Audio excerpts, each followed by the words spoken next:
So with that, I would like to share a little bit about Chief Darin Schierbaum, which, by the way, I did ask him what Schierbaum means, and according to family legend, it means tree chopper. But Chief Schierbaum joined the APD in 2002 after 10 years with the Johnson County, Illinois Sheriff's Department. He first served here as a beat officer in Midtown. He has supervised the burglary larceny unit and has worked in community-oriented policing section, otherwise known as COPS. As a captain, he was the assistant commander of communications center and oversaw the 911 center. As a major, he worked in the special enforcement section. That's where a lot of gang-related activity went. He then went on to training, overseeing all recruiting and specialized training before becoming section commander for downtown and midtown. In March of 2020, he was promoted to deputy chief and then was promoted by Mayor Andre Dickens to the interim chief position. And Chief Schierbaum holds a bachelor's degree in criminal justice, a master's in public safety administration, and is also a graduate of the Atlanta Police Leadership Institute. He is a resident of Midtown and is, like me, I was happy to hear, an avid reader, and often goes to a out-of-print bookstore on Claremont near Peachtree DeKalb Airport called Atlanta Vintage Books, for those of you who are also avid readers and are looking for hard-to-find books. So with that, I would like to welcome Chief Schierbaum to the stage, along with Dave Wilkinson as well. Thank you.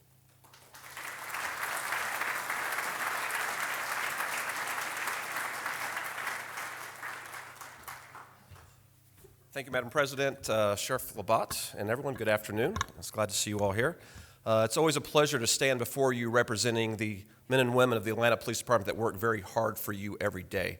And I never want to pass up the moment to commend the men and women who, as I speak, are about the business of helping the unfortunate of our city, connecting them to services, and who are about the business of interdicting the drugs, the gangs, and the guns that are impacting our city. And I would ask today that as you encounter an Atlanta police officer, wherever that may be, you always take the opportunity to say thank you. You have some of the most dedicated men and women that work for you each and every day. It is my privilege to stand before you representing them, and I hope when I complete my comments today, you go away understanding the quality of the police force that protects your neighborhood and your business. Before I start, I do want to acknowledge two guests that I have with me.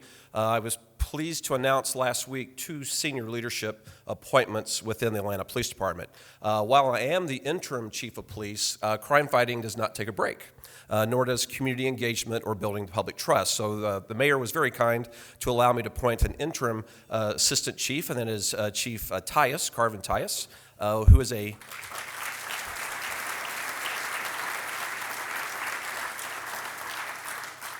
who's a 30-year veteran of our police department, had a number of commands. He was our former homicide commander, Homeland Security commander. He is also head of our hostage negotiation team at one time, and I will be using those skills quite often.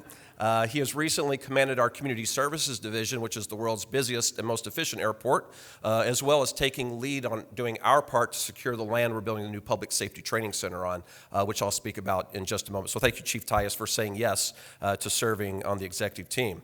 And then the second appointment, and one I'm very excited about, is we're always looking as how can we continue to reform and do a better job in the Atlanta Police Department. And something that we have done for years is believe that if you wear a badge and you have a gun, that you can buy cars, you can recruit people, you do well in human resources, you can run technology. And that's not the case. We're great at catching bad guys and putting them in jail, but we are not the best always when it comes to the business processes of the Atlanta Police Department.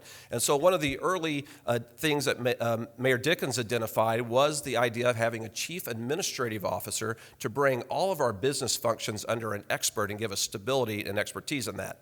And we started that process a number of months ago of setting the structure up, and I was very pleased when Peter Amon learned that he was retiring, said that he would be willing to yet again give back to his city and yet again give back to the police department and come on board as our chief administrative officer. So Peter, welcome.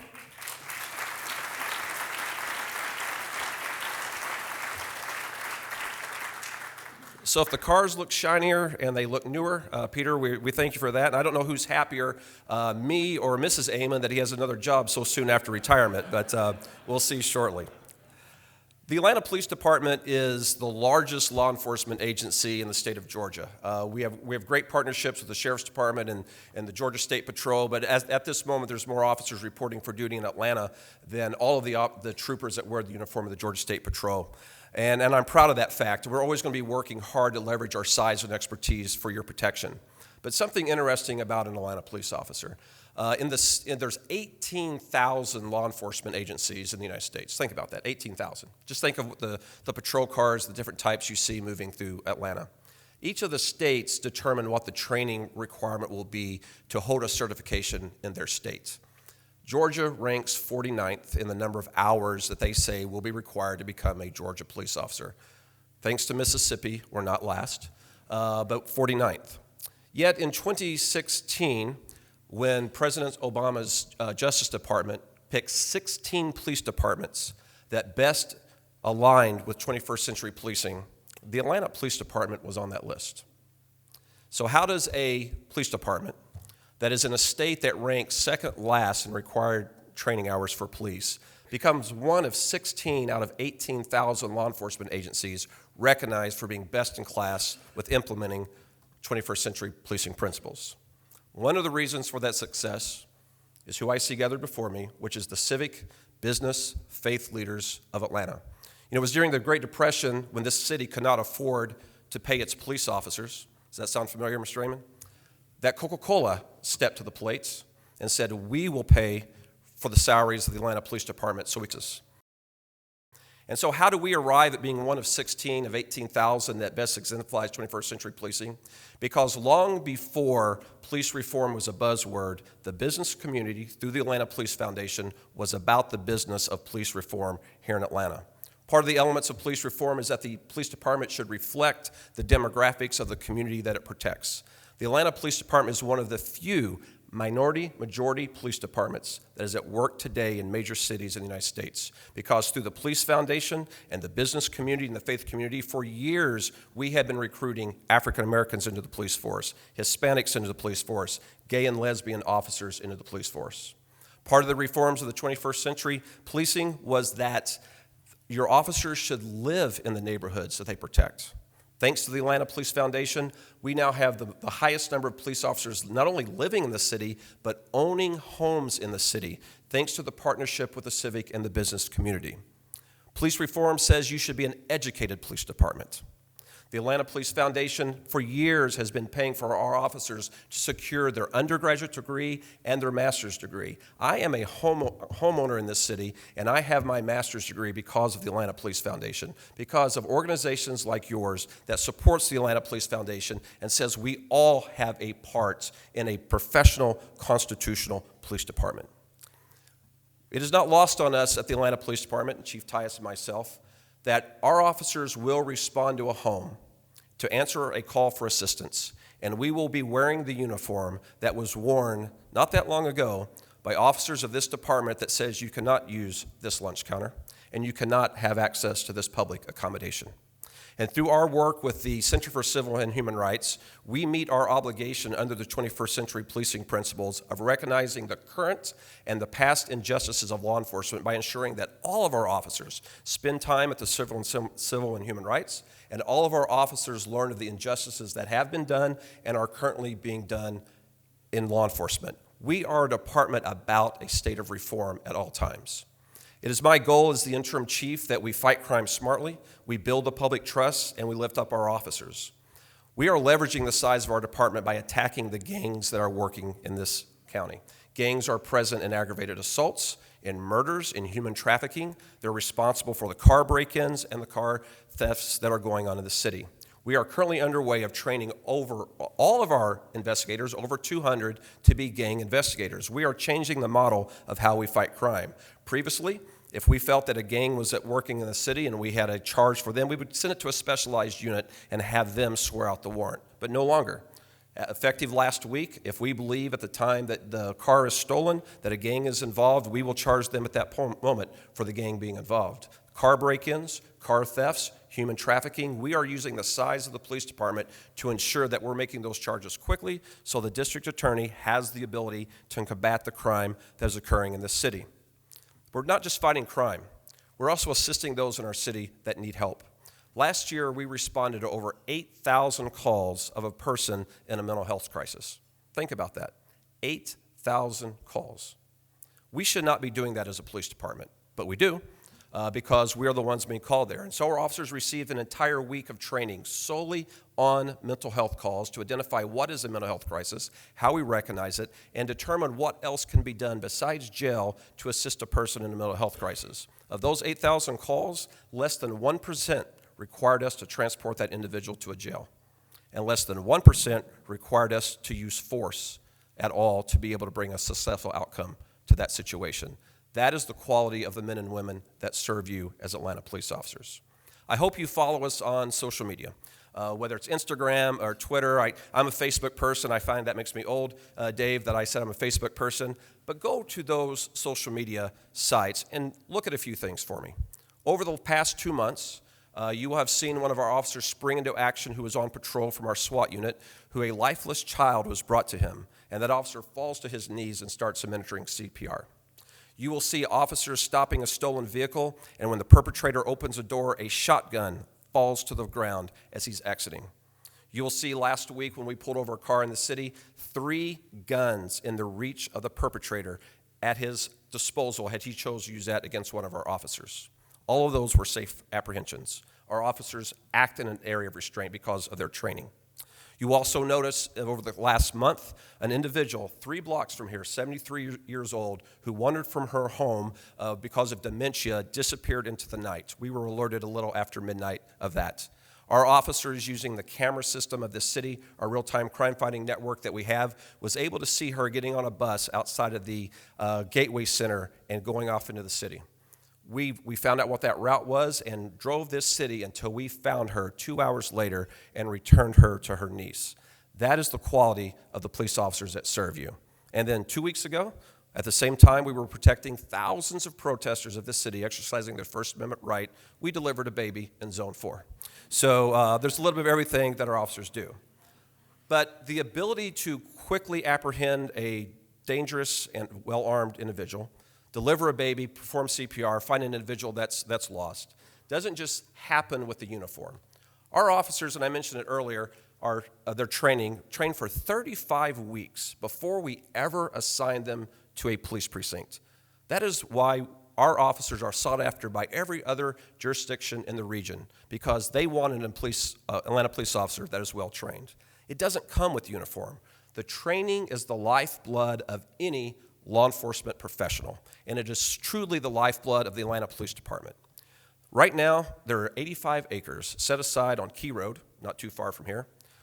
Then in the fourth quarter of next year, we will open the largest state-of-the-art training facility in the state of Georgia for the fire and the police departments of the city of Atlanta. That is necessary for us to be able to obtain the 3 objectives I've just laid out of smart crime fighting, building the community trust, and elevating our officers. This uniform doesn't come with the skills. The ability to save lives, arrest offenders, be smart investigators comes about of repetitive, realistic training over and over and over. Up until last August, our training center was a 1953 schoolhouse where we couldn't drink the water, we couldn't use the showers, and it was falling apart and it was embarrassment around us. Thanks to the leadership of the city council and the mayor at the time, we were able to pass legislation to ensure that this 85-acre facility is being built for our police officers. That will ensure what I just described will remain in the DNA of this police department. If you go to every one of our precincts right now, we have a drawing of that training center by the time clock. We could have chosen the time clock or the vending machine. We went with the time clock. Everyone's going to clock in and out because our officers are now looking and they see that and they know that 4 weeks ago, the voters of this city voted yes, yes, yes, and one of those yeses was to fund the city's portion of that new training center.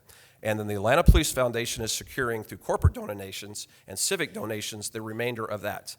I need that training facility for the officers that I just described for you. Our officers will stay with this police department because of this training center. Officers will return to this police department because of the training center, and you will have a constitutional, a committed, a competent and a compassionate police department if we have that training facility. And I want to address a couple of misnomers about the training center before we move on, and I do want to get to the questions, Madam President, because I think that's where the bread and butter of this time likely will be. But there is some rumor out there that we have been stymied by a group of protesters at that location, and that is not true. Every week, Chief Tyus has a team of about 20 police officers that goes into that 85 acres and ensures that no illegal structures are there, that no booby traps are there, and there have been booby traps, and that we've removed all items that are in place that may try to harm those that are going to build the training center for us. Additionally, I speak regularly with the director of the Georgia Bureau of Investigation and the FBI SAC here in Atlanta, as they both have open investigations on those that are trying to criminally stop the training center through violence and intimidation. I'm all about the First Amendment. We will protect the First Amendment each and every time. The time for public discourse about the training center is at City Hall. It's on ballots, and it is in public forums such as this. But if you try to harm a contractor that is building the public safety training center, we are going to hold you accountable. That is not going to be tolerated. Ladies and gentlemen, it's my privilege to stand before you. I'm assuming in this Q&A I'm going to have questions about crime, and I want to address that. Because I want to address how we report crime. We are pleased right now. We're in our summer months. We usually see about a 10 to 12%, sometimes 15% increase of crime over the summer. Right now, we're standing at 7%, which speaks to the hard work of our men and women at the police department. Their gun recoveries are up over 10%. Right now, every zone is following that summer bump except one, which is our Zone 2 precinct, where crime is down 11% in that zone. You can write that down on any card you didn't use to question me. Take that back. Crime is down in Buckhead 11%. And I do want to speak to this real quickly as we look as a city and to the cityhood movement. We are a great city because 242 neighborhoods band together to make us great. We're great because of organizations such as this. And if our response to crime and public safety is to make your police department an unaccredited suburban police department, that is the wrong approach. Right now, we have 3 precincts in the Buckhead area, Zone 2, that at any moment, if needed, I could transfer hundreds of police officers to Buckhead. But let me tell you what, I'll transfer hundreds of police officers to Campbellton Road. I'll transfer hundreds of officers to Grant Park, hundreds of officers to English Avenue. Wherever this city needs its police department, we have the size to be there. And for those of you all that may be thinking public safety, the response to it is a suburban police department, you're wrong. Look to Illinois, where an attack occurred on their 4th of July parade. When we hosted the world's largest 10K, we had a plan for weeks that said, what do we do if someone sets up a sniper on our 10K route in Atlanta? That's why you saw helicopters flying the route. That's why you saw drones along the route. Now, I'm not saying we can ever stop ourselves from an attack on the Peachtree Road Race, but the Atlanta Police Department, with our partnerships, we have the capability to bring to bear hundreds of investigators, technology that only a major city police department can bring to bear, and their resources to bring that to bear. This police department fights for all of our communities. This police department fights for you. I am committed to give you a constitutional, committed, competent, and compassionate police department every time that it is asked for of you. So thank you for this time being here today. I look forward to these tough questions that I hope your president has challenged you to write. All right.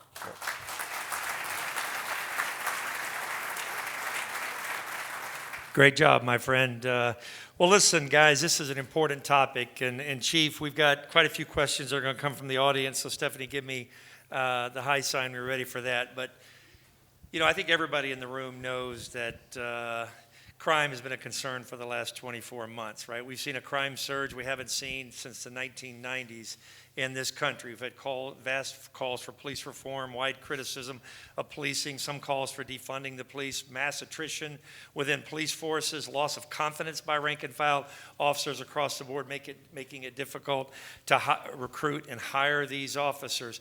So it would equate to somewhat the perfect storm for lawlessness and crime in this country, and Atlanta has certainly been no exception. So your leadership is critical now at this police department. As always, the police department here is the tip of the sword.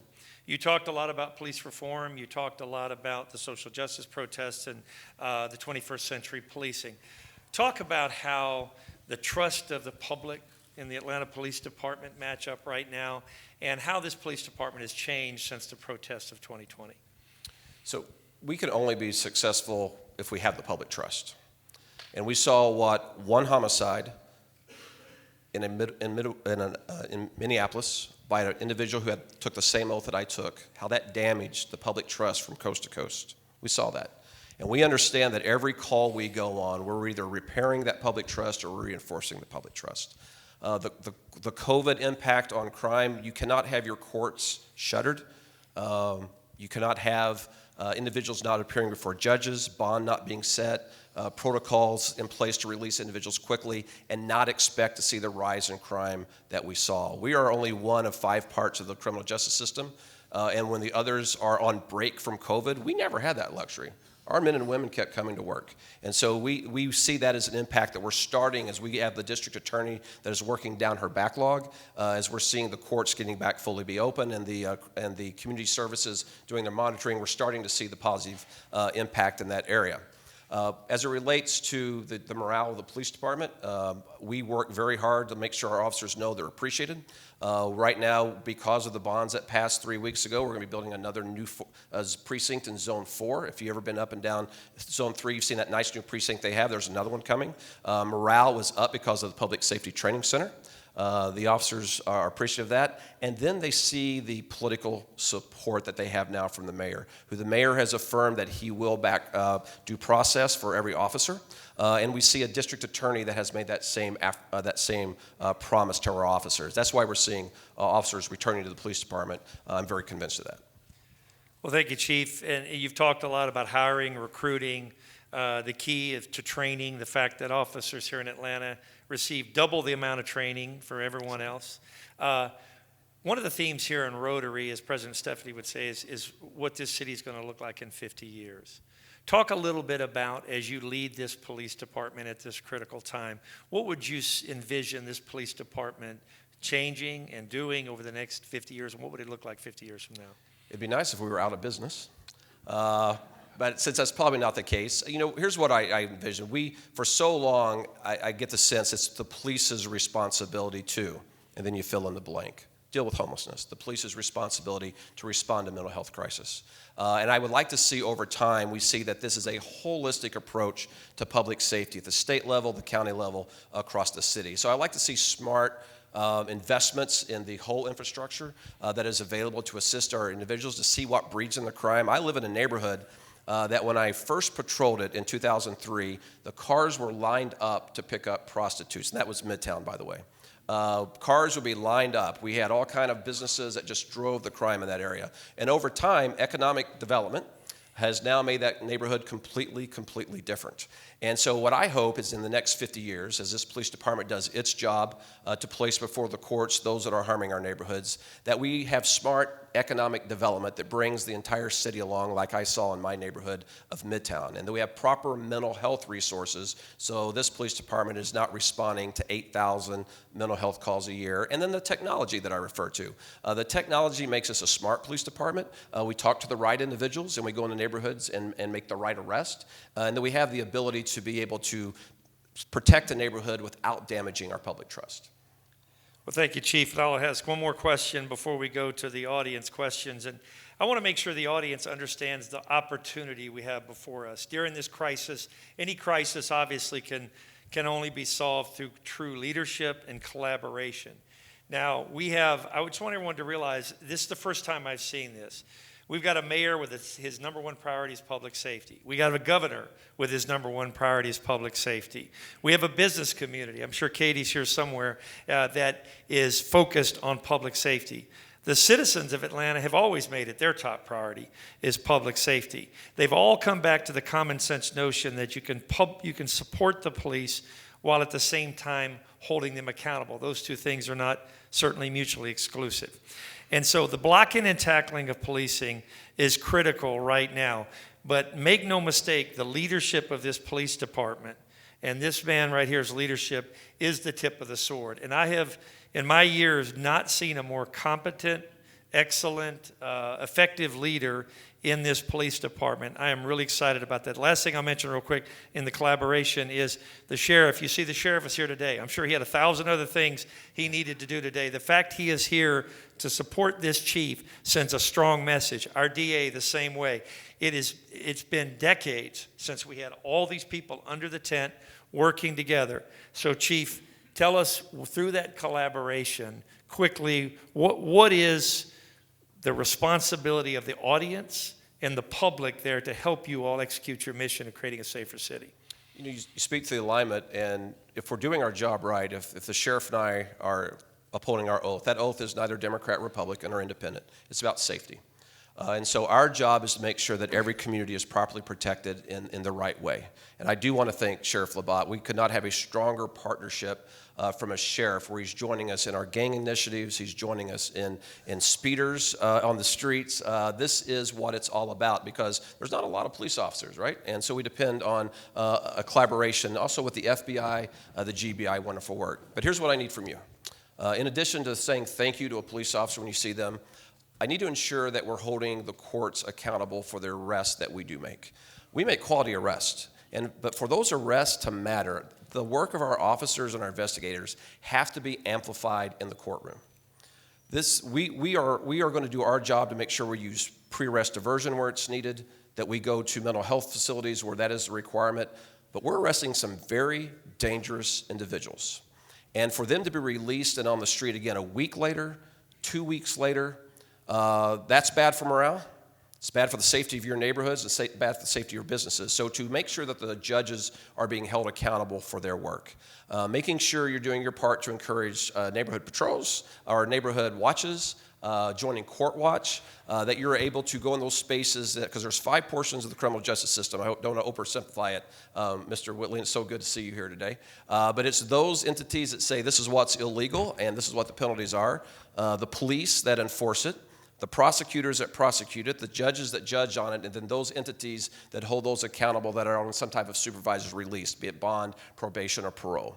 But it can't all be about the police. We need the other 4 portions of the criminal justice system giving us smart laws and holding themselves accountable that the small number of individuals that we're arresting are the ones that are staying in jail, getting the treatment they need, getting the diversions they need. But if the courtroom isn't equipped and isn't willing to do its job, then we're not going to have the safe neighborhoods that we want to have in Atlanta.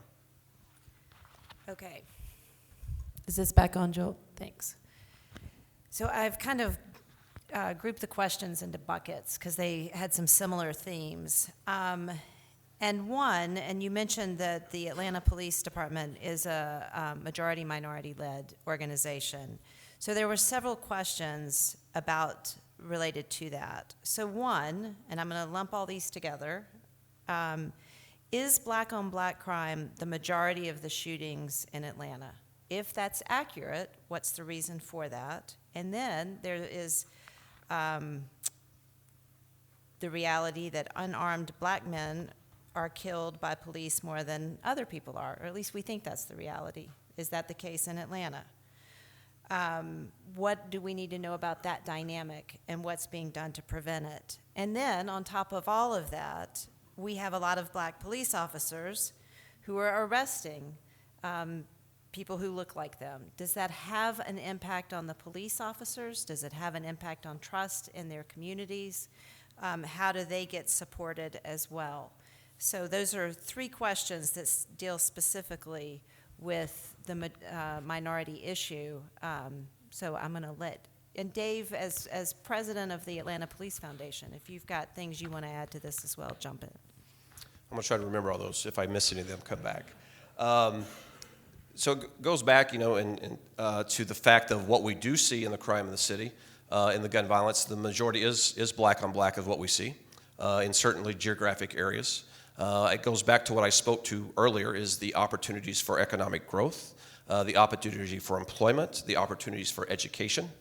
I think there's a correlation that arrives. The lack thereof leads to what we see on the violent trends that we see in our city. I wish the police department had the answer to that. Instead, your police department often finds itself on the other side of the byproduct of that, is that we are contending with the challenges that are present in our neighborhoods because of the lack of opportunity that isn't present throughout the streets.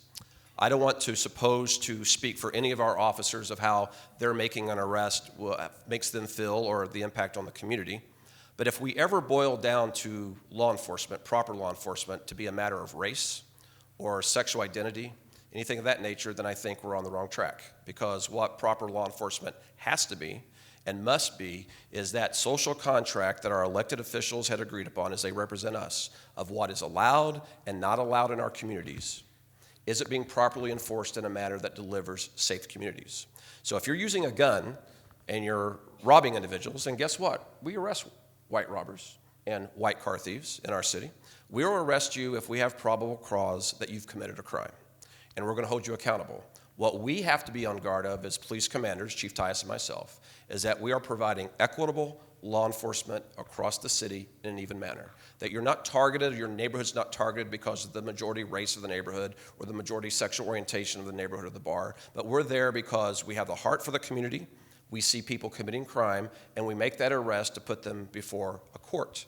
So we have to be in a space where about the content of the heart, as Dr. King said, and not about the color of the skin of how we enforce the law, or say because of the color of the skin or your sexual orientation or religion is how we believe that your mindset is, or how we're going to police you. That can't be the case. And we have to be about consistently through training, smart recruitment, engagement of communities and groups such as this, that we're about the business of proper law enforcement. We want to be the light that everyone else looks to. We want to be that city when the Justice Department in 2016 said we need 6 law enforcement agencies that exemplify 21st century policing. We made it on the list. Our job is to keep ourselves on that list. So it's really hard to know what you don't know.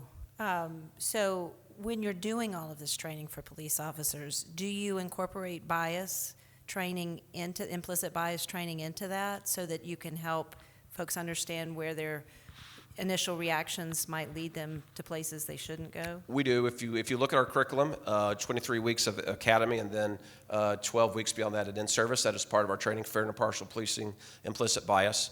But also keep in mind, you're never not under scrutiny to whether you retain this badge and this gun and this oath. The sheriff will tell you. There's people that will make it through our police academy and make it through field training. They may even serve a number of years on the street before we realize we have a problem here. We have someone that is biased. We have someone that cannot uphold their oath, and we're going to get rid of them. We're going to remove them from the profession. So up until the last day that I wear this uniform, I'm under scrutiny to ensure I'm not a biased person, that I'm not an individual that is improperly representing you and enforcing the law. And it is a constant effort, not only in our recruit training, but our reoccurring training throughout the year of in-service, that we ensure that we have that type of training, that we're recruiting smartly, retaining smartly, and that the commanders and the instructors represent the diversity of the city. And Stephanie, if I could add that we've just spent over $1 million training every Atlanta police officer through the National Center for Civil Rights on just that type of training, de-escalation training, implicit bias training, racial sensitivity training, all of that. And I've been impressed also by the level of training at the Atlanta Police Leadership Institute, all focused on just this area. So there's a tremendous effort to address those issues, those questions that you brought. So one of the things that we also know that we have a tremendous amount of in this city is guns, firearms. And you mentioned conflict resolution and anger management, which seems to be lacking out in the community as well. So there's 2 kind of questions that bubbled up around this. One, how does the new constitutional carry law impact all of this? Does this actually help reduce crime because you can have citizens take out a potential bad guy, or does this actually make it worse for law enforcement with people carrying around guns? And the second part of this is mental health is often tied to significant crime issues, like we just saw in Highland Park. What are you guys doing to help with the mental health issues, but also what do we need to do to better support you with laws around whether it's red flag or whatever that may be, so that you know individuals in time to prevent something like a Highland Park? So going back to constitutional carry, there was not a lot of changes for us as a law enforcement agency Many of you have seen this if you've been in downtown or at some of our events. Individuals up until that point could openly carry a weapon. It just had to be in plain view. The rifle could be slung over the shoulder. The sidearm could be on your hip in a holster. Now it's just ability to carry it on the inside of clothing. We're still about our work that says a convicted felon should not have a gun. And so we are not being distracted from that work. That's where we're still at. I had someone this week in this city that was shot by a crossbow.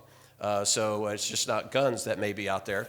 But there's also other weapons that can be used. But you're absolutely right, because if you look at what is motivating the homicides in the city, by far it is escalating dispute. Upset over a restaurant order, upset because you looked at my girl, you looked at my guy, you owe me money, you ate the last slice of pizza. It is crazy what Chief Tyus and I see each week that leads to gun violence in our city. And then you have to drop way down before you get to the next grouping of what motivates homicides in our city, which is armed robberies, which is why we're very aggressive in that state to apprehend those individuals. But if we could just have a good season of people getting along, you would see a safer city. If I could speak to the person next to the person with a gun, that's who I need to speak to, because at the moment you see it's getting heated and it's getting hot and someone's bringing a gun out, we need you to step in and say, let's stop, let's walk away, let's come back to this. That's what's driving the homicides in the city of Atlanta and in most cities of America. As it relates to mental health, well, we find ourselves consistently on those calls. If I go back to our social media, you might remember about a month ago, our officers responded to an apartment on fire. And when they responded to the apartment on fire, who did they encounter outside the apartment on fire? The fire department, right? They had come out of the apartment because at the top of the stairs was a lady holding a knife, threatening the firemen and threatening to kill herself if they came any closer, and the firemen had to leave. So the officers did a phenomenal job talking her down, getting her to exit the apartment, getting her out, and taking her to care. We want to be in a situation where we're not in those encounters, that the mental health infrastructure in the state of Georgia and Fulton County is such that the crisis point isn't when the Atlanta police officer is called or is needed. That's where we truly need to be. We're going to be called to them. We're going to do our best to ensure officers are prepared and trained. But there's time when that causes us to have to act in a manner for the safety of the community. And then our motivations are called into question. So a robust, properly funded mental health infrastructure is needed here. And it's needed all across the country. I will say this, there's many protocols in place where co-responder models and responders in lieu of the police, they only go if the scene is deemed safe. So if there is any indication that the individual has threatened someone or has a weapon, even the co-responder models won't go, and the alternative will not respond until the police have stabilized the situation. So there's always going to be a role for us in that respect, but let's get to a place as a society where there's not the crisis in the first place. So there were several questions or comments around if you had unlimited resources, what would you do with those unlimited resources? Where would you prioritize the funding? Would you specialize certain divisions to increase training? You mentioned the civil and human rights training. Would you increase mental health experts within your department? What would you do with the additional money? And then with that, what do you need from this group to help with that as well, with that goal? So you've got a crowd of Rotarians here. How do those two work together? What do you need so that you can take us to that next level? I've never been asked that question. You may be my favorite civic group. On if I had unlimited resources. Take notes, Mr. Amon, please, if you don't mind, on this. If we had unlimited resources, there's a few things I would do. I'd make sure the men and women of the Atlanta Police Department was the best paid police department in the state, because they deserve it. They put their life on the line every single day for you in our city, and we would make sure we were there. We would hire enough police officers that we could officers have out on foot and on bicycle. Because I think once the citizens of this city learns the heart of their police department, there's going to be newfound respect and trust for that police department. And I would also say that our officers would then be able to learn what great citizens we have of the city, business owners we have in the city, conventionaires that come to the city. Because when we have conversations, that aren't on the other side of just the facts, ma'am, because we need to take the police report, or we got to take you in, sir, for this offense, and that defines our conversation with the community. We don't have the conversations that we need. So we'd make them the best paid, and we'd get them out in a place that they could walk and bike their patrol beats to know the citizens of the city. We'd make sure every precinct was spick and span, and they had great pride walking into it. We'd make sure the training center we were doing our part to get it completed, and that the training, and we'd have enough police officers, we could increase the cycle of their in-service training to make sure we were staying ahead and of the latest policing initiatives, and that we were creating them here in Atlanta. And I'll get back with the other three things I'll do too. That's a good thing to think about. I was going to say, that's all on your wish list? That's right. No, there's more. There's more. Stephanie, if I could add that about 400 officers short of full authorized staff in Atlanta right now. So that's probably the biggest lift right now to get officers hired, as the chief alluded to. And we're going to need to hire 750 officers over the next 36 months. Now, that's a really heavy lift, right, to do that. But obviously, we've got to get it done, because police officers and police visibility is your first line of defense. Creating police visibility, creating crime deterrence, creating effective response is so critically important. So the other thing you all can help us with, we've just rolled out a major campaign called the Public Safety First. We called it that intentionally because it's sort of a poke in the ribs of anyone that doesn't understand public safety is a top priority. Michael Russell's somewhere in here. He's co-chairing the campaign along with, there he is, along with Alex Taylor.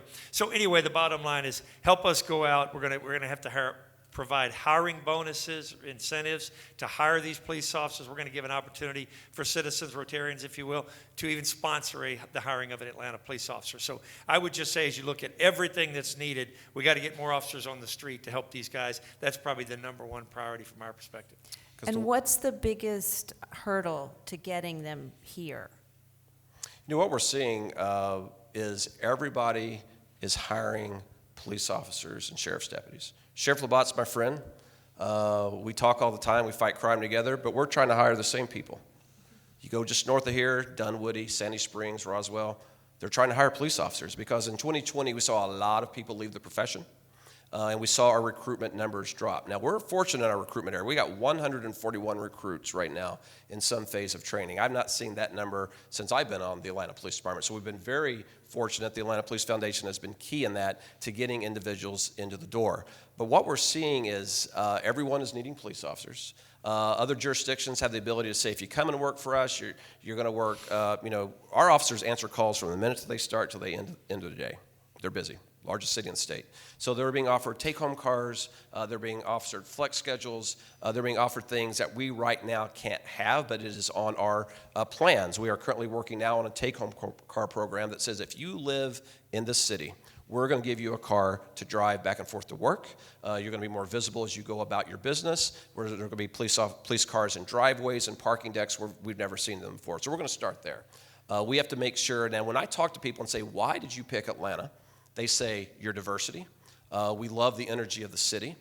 They speak about having the ability to go to multiple different assignments within the police department. So we have to continue to leverage that. And then the mayor will be working throughout this fall on a pay and class study to ensure that we do remain the best paid police department in the state. Were it not for the pay raises that our officers received in 2018 and 2019, which were historic, the damage to this police department in 2020 would have been cataclysmic.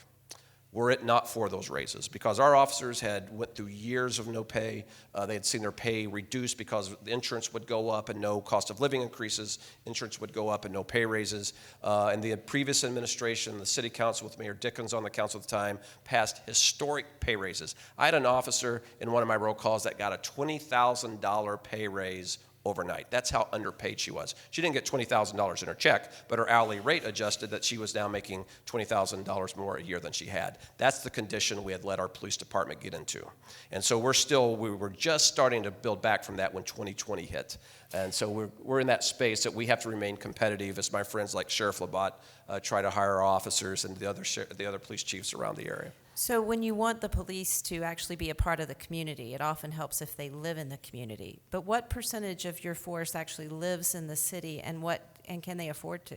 Well, that's a good question. Right now, it's I think 20% of the, correct me if I'm wrong, about 20% of the force lives in the city.